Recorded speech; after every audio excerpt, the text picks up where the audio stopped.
Di salah satu sudut penting Kabupaten Banyumas, berdiri sebuah kecamatan yang pernah menjadi salah satu pusat seni rupa di Jawa Tengah. Sokaraja namanya. Pada masanya tempat ini tak hanya dikenal sebagai jalur perdagangan, tapi juga sebagai ruang hidup bagi para perupa berbakat. Jalan Jenderal Sudirman sepanjang lebih dari 1 kilometer menjelma menjadi sebuah panggung terbuka bagi seni rupa. Tercatat sebagai galeri terpanjang di Asia Tenggara. Tak heran, karya-karya Sokaraja mampu menembus batas wilayah, dikoleksi oleh penikmat seni dari berbagai kota besar di Indonesia, bahkan hingga Malaysia, Singapura, dan juga Eropa.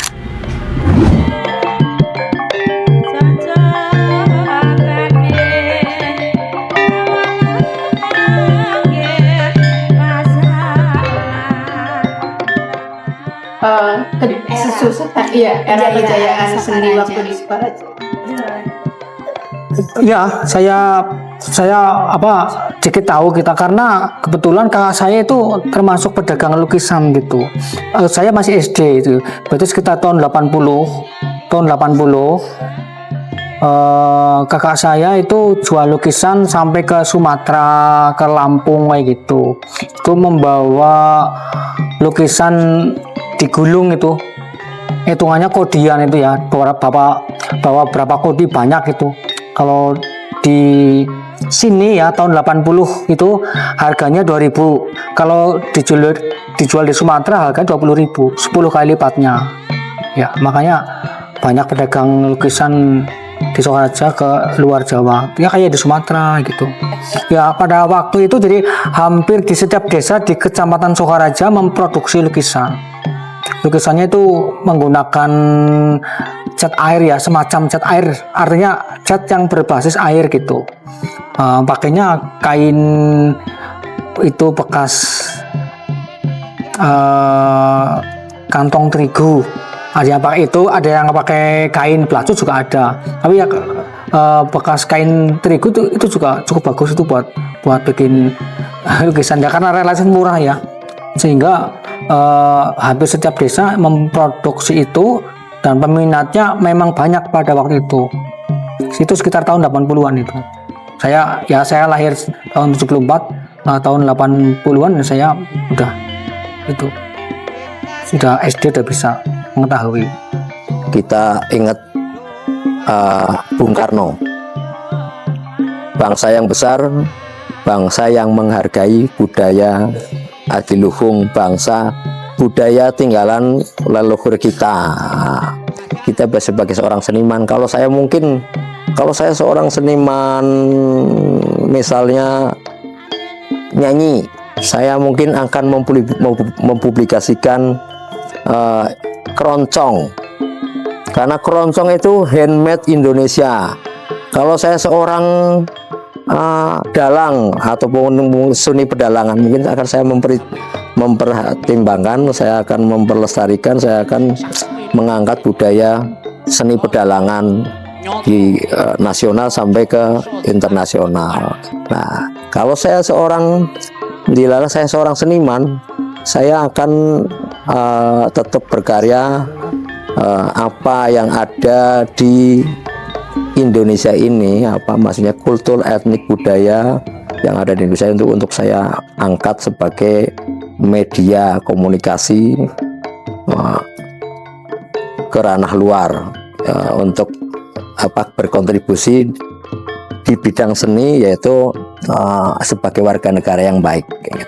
Pelestarian budaya, ya karena seni lukis itu identitas suatu daerah, dan setiap daerah, masing-masing daerah itu mempunyai ciri khas masing-masing. Lukisan Bandung punya ciri khas masing-masing, Bali, lukisan Sokaraja.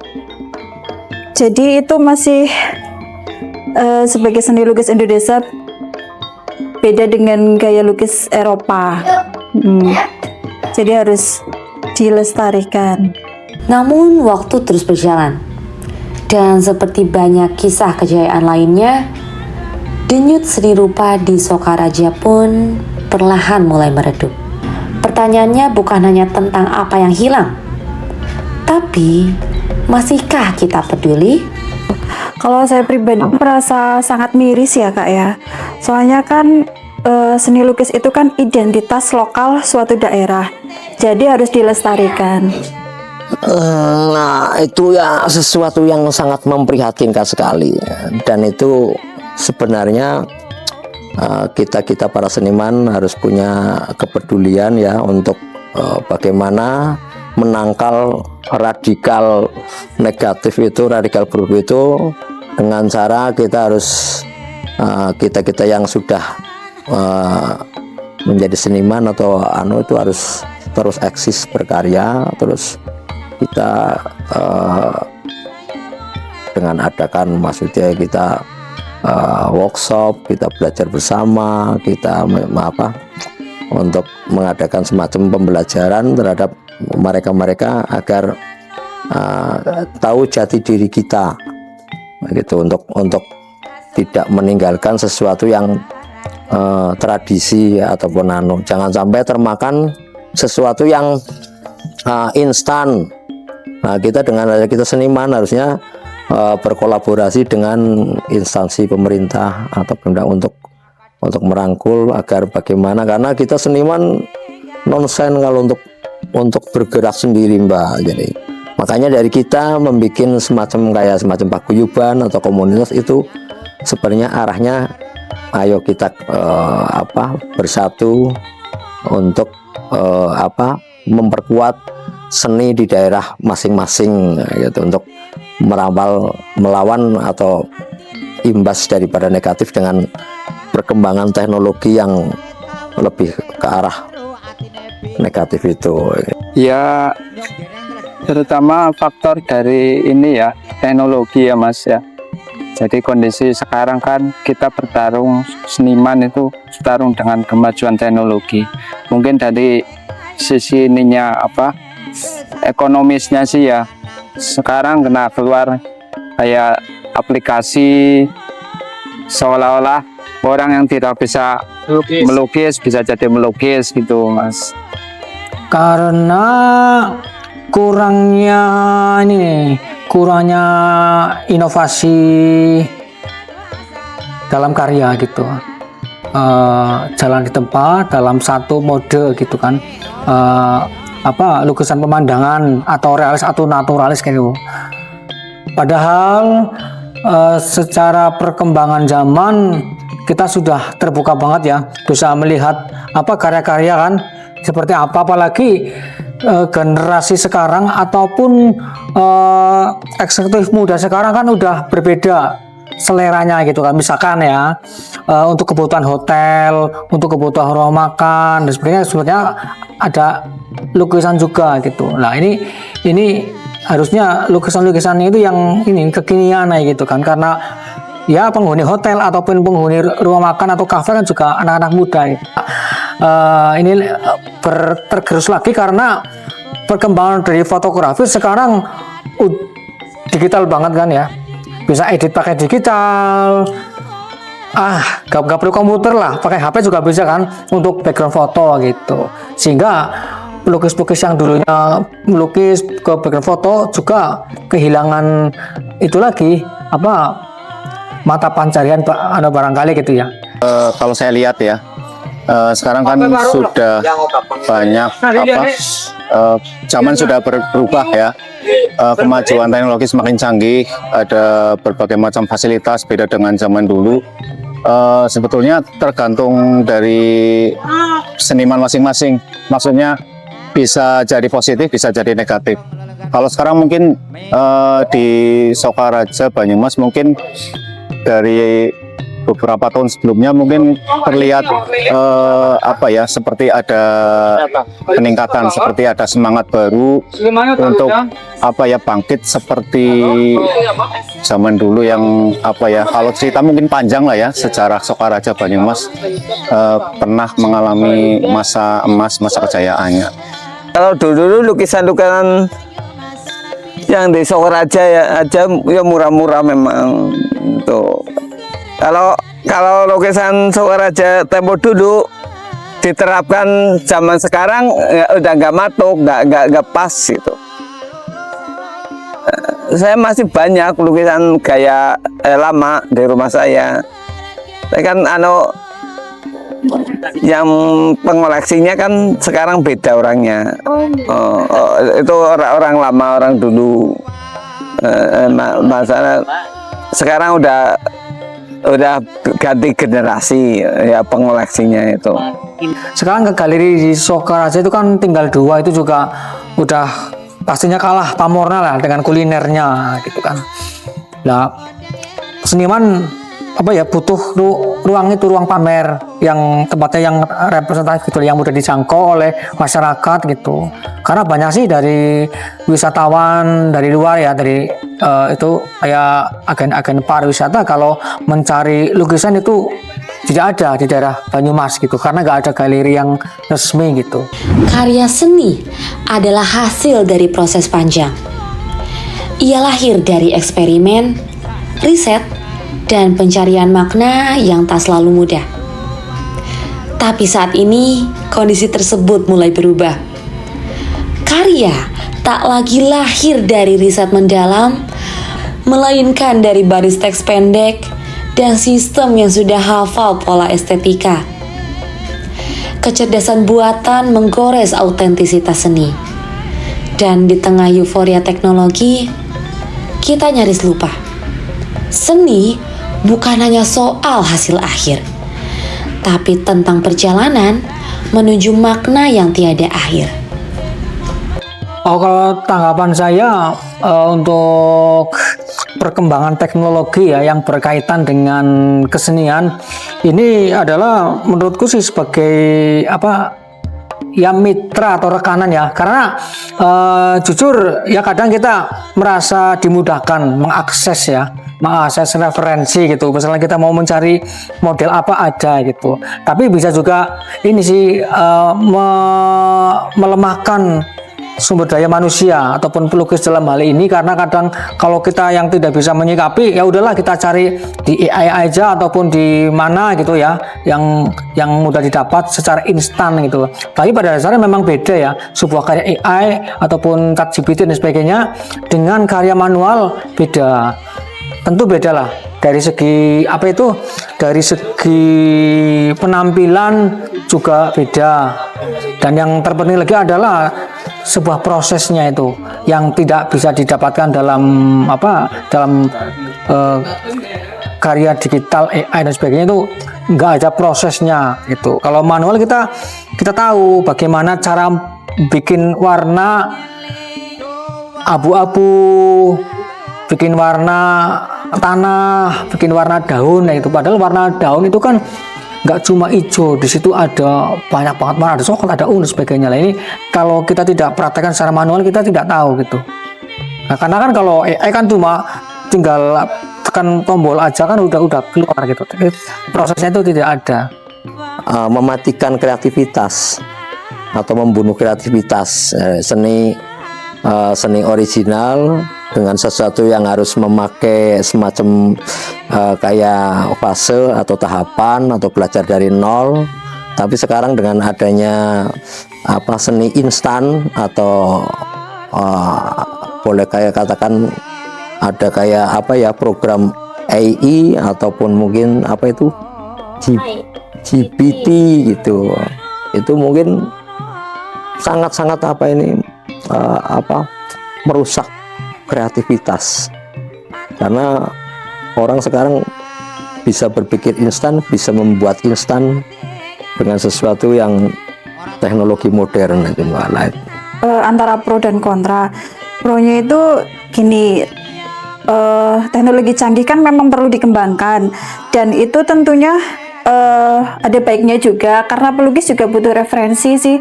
Misal kayak saya sendiri biasanya juga lihat dari Pinterest kayak gitu kan.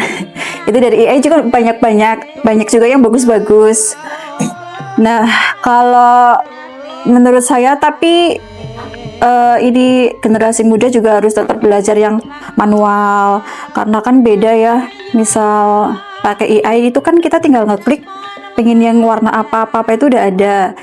Jadi kan kita tidak tahu cara pencampuran warna, cara goresan. Jadi perlu sih belajar itu. Jadi ya ada baiknya dan ada buruknya juga. Kalau menurut saya sendiri, kalau paling AI itu cuma untuk referensi. Cuma kalau ya mungkin karena saya bukan orang kreator digital apa jadi kurang begitu perlu. Paling untuk referensi nanti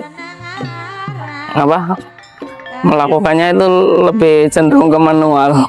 Ya, memang secara umum dengannya ada istilahnya AI ya, itu sebagian besar mereka itu pada gonjang, terutama ilustrator, komikus, karikaturis, karena mereka tinggal klik langsung jadi. Ya. Kalau si pelukis juga ada kekhawatiran. Otomatis ya ada sisi positif, ada juga sisi negatif. Kalau sisi positifnya ya kadang kita terbantu. Kalau kita bikin sketch kadang-kadang ya pakai AI juga untuk referensi juga. Tapi kebanyakan sih kalau kita itu seniman ya kebanyakan bikin secara langsung, bikin gambar maunya yang original. Kalau dari AI kan itu ya kadang ada yang nggak natural Mas. Kalau menurut saya sih, saya menanggapinya positif ya. Selagi itu kita manfaatkan untuk hal-hal yang positif, membantu. Sebetulnya kalau kita pikir membantu. Kalau dulu kan referensi seni, referensi melukis dan lain-lain itu terbatas hanya buku atau langsung ke objeknya, ya langsung. Kalau ini kan on the spot ya, melukis on the spot, langsung melihat objek alam. Bisa melalui buku-buku, bisa melalui foto-foto. Kalau sekarang kan banyak dibantu dengan media sosial ya, dengan adanya Facebook, Instagram dan lain-lain. Ada Mbak Google ya, kita bisa browsing di situ. Sekali klik begitu banyak referensi yang terbuka dan itu sangat membantu dan mungkin bisa jadi memanjakan ya. Kalau kita terlena ya bisa tergilas zaman. Tapi kalau kita memanfaatkan, kita ambil sisi positifnya, sebetulnya sangat membantu. Begitu luas lah, maksudnya yang dulunya terbatas hanya dengan referensi yang ada, buku dan lain-lain, sekarang sudah sebegitu canggih. Apalagi dengan adanya AI ya. Orang yang tidak bisa apa-apa saja tinggal klik memasukkan kata kunci atau apalah, itu sudah di situ sudah muncul yang diinginkan dan diharapkan. Pemerintah hari ini menjanjikan dukungan pada ekonomi kreatif. Dalam naskah besar yang mereka sebut sebagai Asta Cita, seni dan budaya dimasukkan ke dalam peta visi pembangunan bangsa. Tapi pertanyaannya, sejauh mana janji itu menyentuh seniman di lapangan? Ya, setiap pemerintah pastinya mempunyai program ya, yang dikonsepkan dalam sebuah itu kan kayak Asta Cita. Mungkin pemerintah yang dahulu yang lain juga pasti punya itu. Apapun itu kan bagus pasti gitu kan. Kemudian fenomena adanya AI ya dalam penerapan aktivitas ya boleh-boleh saja gitu. Tapi kan sebenarnya ya sekedar lah bahwa ini adalah memberitahu bahwa sekarang zamannya memang sudah ada teknologi. Tapi menurut saya sih kalau memang sebuah momen yang sakral gitu ya, misalkan peribadatan Idul Fitri, momen-momen sakral gitulah, ya momen nasional itu kan sebenarnya juga termasuk sakral ya. Sebenarnya sih menurut saya sih kurang pas gitulah kalau itulah, karena walaupun tahu lah sekarang yang namanya Gen Z kan anak muda sekarang yang suka yang praktis gitu ya, boleh-boleh saja sih yang praktis, tapi kan dikhawatirkan nanti membunuh kreativitas. Ya prihatin dan kurang pas aja Mbak. prihatin dan kurang pas. Harusnya ya yang jenengan tadi bilang bahwa seorang tokoh berarti kan public figure atau panutan. Nah, kata-kata public figure atau panutan berarti harus bisa menjadi tauladan dan guru. Nah, itu digugulan ditiru kan. Nah, itu makanya ya saya berharap sih harusnya monggo para pemegang tampuk kekuasaan, tolonglah lihat kita yang di sini. Kita di sini juga tidak minta dikasihani, tidak minta dibelas kasihani, tapi kalau kita bisa ikut andil berperan aktif sebagai warga negara yang baik, sebagai kita dengan skill talenta kita yang diberikan dari Tuhan untuk berkontribusi sebagai warga negara yang baik, ya saya berharap mudah-mudahan pemerintah bisa melihat kegelisahan kita, kesulitan kita, terutama membangun identitas, skill, jati diri, dan terakhirnya sebagai termasuk hasil ekonomi kreatif yang luar biasa yang harusnya bisa dibanggakan dan membanggakan. Harusnya pemerintah bisa melihat untuk para seniman. Iya, pastinya sangat miris ya, sedih karena melukis itu kan melukis itu dari hati. Setiap goresannya itu penuh dengan rasa gitu. Jadi kadang kalau misal ada yang pesan pengen yang seperti ini, itu sebenarnya di setiap lukisan itu, setiap goresannya itu ada rasa di situ. Jadi tetap aja kalau pakai AI itu menurut saya kurang, miris sih. Ya relatif sih, kalau ngomong masalah penghargaan atau apresiasi relatif, karena banyak yang namanya program pemerintah itu ya sekedar menjalankan program gitu. Padahal yang namanya kreativitas dari seniman itu kan kadang spontan ya, karena spontan gitu. Makanya kadang merasa kurang penghargaan karena spontanitas dari seniman, kreativitas dari seniman yang ya memang datangnya itu spontan gitu, sehingga tidak terdeteksi oleh pemerintah gitu. Dan pemerintah biasanya sangat dalam menjalankan program ya sangat tergantung dengan program gitu, tidak kurang improve gitulah. Yang diharapkan seniman yaitu ada improve dari pemerintah, itu tahulah keadaan masyarakat, dalam hal ini senimannya gitu. Karena khusus untuk seniman lukis di Banyumas ini merindukan sebuah tempat yang representatif untuk memajang karya gitu. Kita nggak minta tapi kalau kita bisa dibantu dengan market, karena kita seniman kan bisa berkarya, tapi kebanyakan kurang bisa bagaimana memanajemen marketing karya atau mempublikasikan gitu. Walaupun sekarang sudah zamannya market ada di lapak kita, dengan jari kita aja, dengan kuota kita sudah bisa jualan online gitu. Tapi kalau kita sebagai warga negara harusnya ada